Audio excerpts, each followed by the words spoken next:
Okay, so today we're going to be talking about applications of fractions, and we're going to be using fractions with equations, order of operations, area, and word problems. So if you open up your foldable up here to the top, I'm going to start with equations. The equations look tricky, but if you can solve a one-step equation with whole numbers, you can solve a one-step equation with fractions. We're just going to be using inverse operations. So you have to remember those inverse operations. The inverse of multiplying is dividing, and the inverse of dividing is multiplying. So right now z is being multiplied by 3/4. The inverse of multiplying by 3/4 is dividing by 3/4. So if I do it to one side of the equal sign, then I always do it to the other.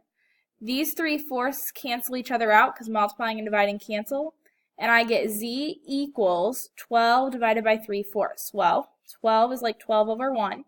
So I'm going to rewrite this as keep, change, flip. 12 over 1 times 4/3. Now I can cross reduce. 3 and 12 have a common factor of 3. 3 goes into 3 once, and 3 goes into 12 4 times. So now I'm going to multiply straight across. 4 times 4 is 16, and 1 times 1 is 1. So I have 16 over 1 as my final answer, so I'm going to write that as z equals 16. Now, there's another way to think about this. If I divide by 2/3, I know that I automatically keep, change, flip, and I end up multiplying by the reciprocal. So another way to get rid of fractions when we're solving equations is to multiply by the reciprocal. So I'm going to show you that way here. I'm going to multiply by 3/2. What you notice is that the 3 and the 3 cross-reduce to be 1, and the 2 and the 2 cross-reduce to be 1, so I'm left with x. So multiplying by the reciprocal, which is 3/2, is another method that you can use when you see fractions here. So 5 is like 5 over 1, and now 5 times 3 is 15, and 1 times 2 is 2. Remember that I allow you to leave this as an improper fraction, or you can write it as a mixed number of 7 and 1/2. So x is equal to 15/2 or 7 1/2. If your teacher wants it as a mixed number, remember you always want to switch it here. If you have Mrs. Schaefer, I don't care. Improper fraction or mixed number. Because we have stressed inverse operations so much, I'm going to continue using inverse operations, but know that on this next one we could multiply by the reciprocal of 3 over 1. But I'm going to show the long work here and do divided by 1/3. The inverse of multiplying by 1/3 is dividing by 1/3. If I do it to one side of the equal sign, then I have to do it to the other. So y equals 3 over 1 divided by 1/3. Keep 3 over 1, change, divide, flip 1/3 to be 3 over 1, and I get y equals 9 over 1, because 3 times 3 is 9, and 1 times 1 is 1. Which is equal to just 9. Anything over 1 is a whole number. That's y equals 9. This last one is a little bit tricky, this next one, because we have a multiplying and a dividing. So before I do anything here, I'm going to get rid of the divided by 5, and I'm going to multiply by 5. So I'm going to multiply both sides by 5 so that these cancel, and I'm going to leave the 3r as it is. 9 times 5 is 45. And now I have multiplying by r, and the inverse of multiplying by r is dividing. So I'm going to divide both sides by 3 so that I get r isolated and by itself, and 45 divided by 3 is 15. So r equals 15.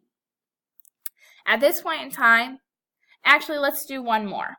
I have 4n equals 3/5. The inverse of multiplying by 4 is dividing by 4. If I do it to one side of the equal sign, then I have to do it to the other. And dividing by 4 is like saying 4 over 1. So these 4's cancel, and I get n equals, I'm going to keep 3/5, change divide to multiply, flip 4 over 1 to 1 over 4. There isn't anything that I can cross reduce, so I have n equals 3 times 1 is 3, 5 times 4 is 20. It's in simplest form. So n equals 3 over 20. Remember, if you ever feel like you want to check your answer, you can always plug this in up here. So I could double check by doing 4 times 3 over 20. And when I do that, the 4 and the 20 cross reduce, and I get 3/5. 3/5 matches the 3/5 that's here, so my answer checks. and that's always an option that you have. At this point in time, I would challenge you to at least pause the video and try these last three, and then come back and watch me do them. So hopefully at this point you've tried these last three, and now you're just going to watch and check your answers. The inverse of multiplying t by 3 is dividing by 3. And if I divide this side by 3, then I must divide this side by 3. These 3's cancel out, and t equals 2/7 divided by 3, which I can write as 3/1. When I divide fractions, I keep 2/7, change division to multiply, and flip 3/1 to 1/3.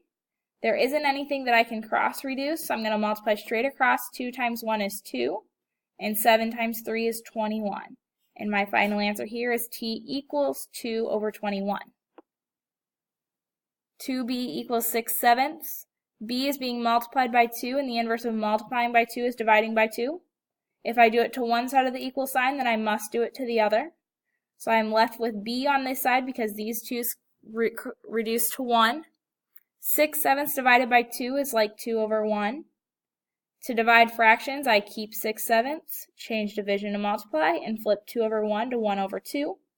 I can cross reduce to be 1 and 3 here, and 3 times 1 is 3, and 7 times 1, I need to write neatly, is 7. So b equals 3/7 in this case. This last one, when we have w/4, this fraction bar is a fancy way of showing division. The opposite of division is multiplication. So I'm going to multiply both sides by 4. I'm going to multiply this side by 4/1. W is already isolated because the 4's canceled out. I can cross reduce 2 and 4 to be 1 and 2. And 1 times 2 is 2. 1 times 1 is 1. And w equals 2/1, which reduces or simplifies or cleans up as w equals 2. And that is how we solve equations with fractions.